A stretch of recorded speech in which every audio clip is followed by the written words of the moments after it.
Hey guys, I was recently asked by a friend if I could share some tips, some techniques to connect again with the spirit of a loved one who's crossed over to the other side. Now, barring full on seance training, which I do highly recommend, I'm going to share with you a little technique that you could use right here, right today, to reconnect with someone who has recently died or died in the past. It's very simple. Anyone can do it. You don't need a Ouija board. You don't need special candles. You don't need special incense. Of course, if you have those, familiar with those, go ahead and have them handy. But all you really need is just here, your own mind, your heart to remember by, and a piece of paper and a pen. That's really all you need.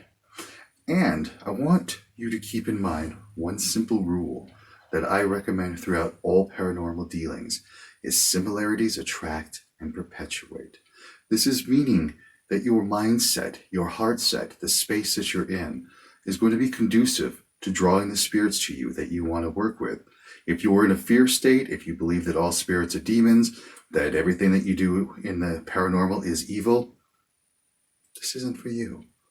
But if you're open-minded, if you're willing to experiment, if you can move into a higher state of mind, to a higher frequency of being, if we want to use those words, then give this a try.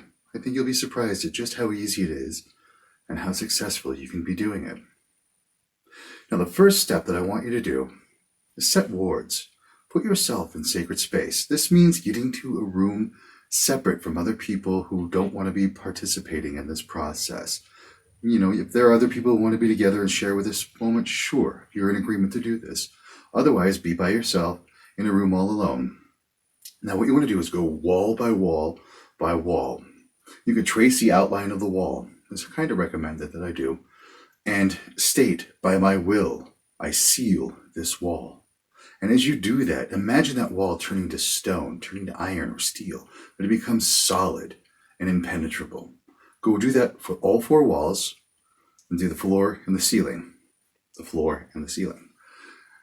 If you like, you can also project a sacred symbol. I like to use the Algiz rune on each of these walls. Just go, Algiz. Algiz is a protective, sacred rune. After you do that, take a few moments to go into meditative space. Sit down. Let yourself get comfortable. Take a few deep breaths to go into your own mind, to relax even more. And what I recommend is try to remember a time, a place, a space where you were in the presence of something sacred. This could be a church, a temple. This could be out in nature somewhere. Someplace where you felt the presence of something sacred. And spend a moment to remember what that sacred feeling is. If you can notice it in your body somewhere where you're feeling it, breathe into that sacred feeling in your body. Make it stronger. 2 times, 5 times, 10 times stronger. Let it grow so that it fills and expands around your body. And if you can, imagine that it grows and fills the space around you. Some people like to visualize this as white light filling up the room around them. Other people imagine a sound like a bell or a singing bowl, filling the room with this sacred energy. However works for you, just imagine that you have the 4 walls, ceiling and floor are impenetrable, and now this space is filled with your own awareness of something sacred. Now get out your pencil, your paper, set it on a table in front of you, and spend a few moments thinking about your loved one. Try to remember what they looked like. If you have a photograph of them, that's great. Write their name at the top of the paper. And try to remember a memory you had of them. Something that you did together that was fun and wonderful. And for this exercise, I do want to make sure you are connecting with somebody that you want to have a good experience with, someone that you had a good experience with. When I'm working with people one-on-one in sacred space, in seance space, sometimes we say the things and connect in the ways that need to be done for healing that is not always positive. But for you, for this trial right now, keep it with somebody you do want to connect with, somebody that you had a good time with, somebody that you're looking forward to maintaining a connection with. And remember what it feels like to be in their presence. If you could remember what they smelled like, that's even better. Try to remember their smell, what kind of clothes they used to wear, what kind of clothes they liked to wear, what was their favorite color. Remember these little things about them. Now put your pen to paper and ask if they're with you, and just let yourself write. Ask little questions, ask little silly questions at first, like, are you here? What is your favorite color? What was your favorite food? Even though you might know the answer to these, just let yourself ask and write the answers. And then you can go to more serious questions, like, is there something that I need to know? Is there a message you have for me? Say the things that you want to say to them, like, hey, I miss you. I love you. I hope you're doing well. And then let yourself write whatever comes out. And if you don't feel compelled to write anything, that's okay. What you want to do is just start writing something, even if it's silly, like this just feels like silliness that I'm doing. Why am I writing this? And let flow whatever flows out. Do it without judgment. Do it without question. Do it without really any worry about what you're writing. When you're done writing and you go back and read it, that's when you can question, like, did I really reach the person that I wanted to? And you can even ask that, are you really Uncle Joey? Are you really my father? You can ask that question and let yourself write. And if the answer is no, can you connect me with Uncle Joey? Can you connect me with my father? If the answer is no, why? What is it that's blocking us? What is keeping this communication from happening? And again, just let yourself write, free of judgment, free of question, free of concern. When you're done, go back and question what was written. Go back and validate the information. Go back and verify what you have is true and authentic. But as you're writing, don't worry about it. Don't get in the way of what's being written. Just step out and let your hand do the free association writing that needs to happen. When you're done, when you've communicated all that you feel comfortable communicating and you want to complete it, thank them for sharing this information. Thank them for being with you, sharing this time and space again with you. Ask for your guides to help them to return to the place where they need to go so that they can feel comfortable and happy. And ask that the room be cleared of any energy that needs to be departed. Now, if you're familiar with grounding practices, this is the time to ground the energy away. What I like to do is imagine that there's a hole in the floor opened up that sucks out all of this extra energy.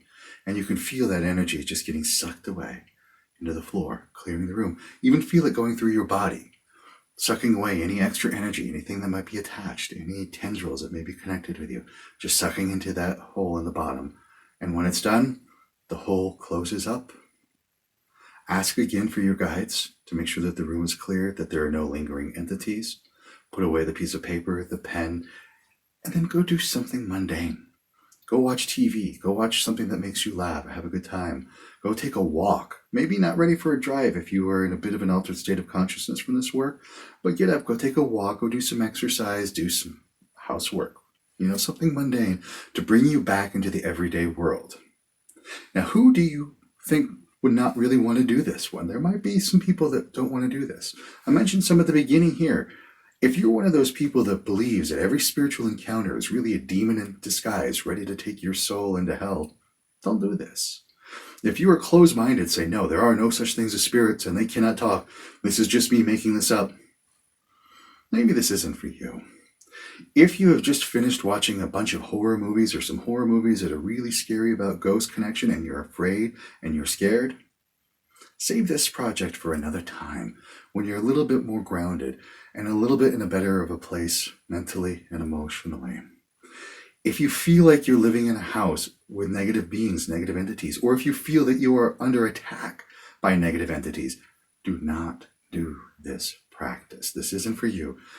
Come see me, come see somebody else who is specializing in this paranormal work and in seance kind of work so we can help clear these beings and entities away from you.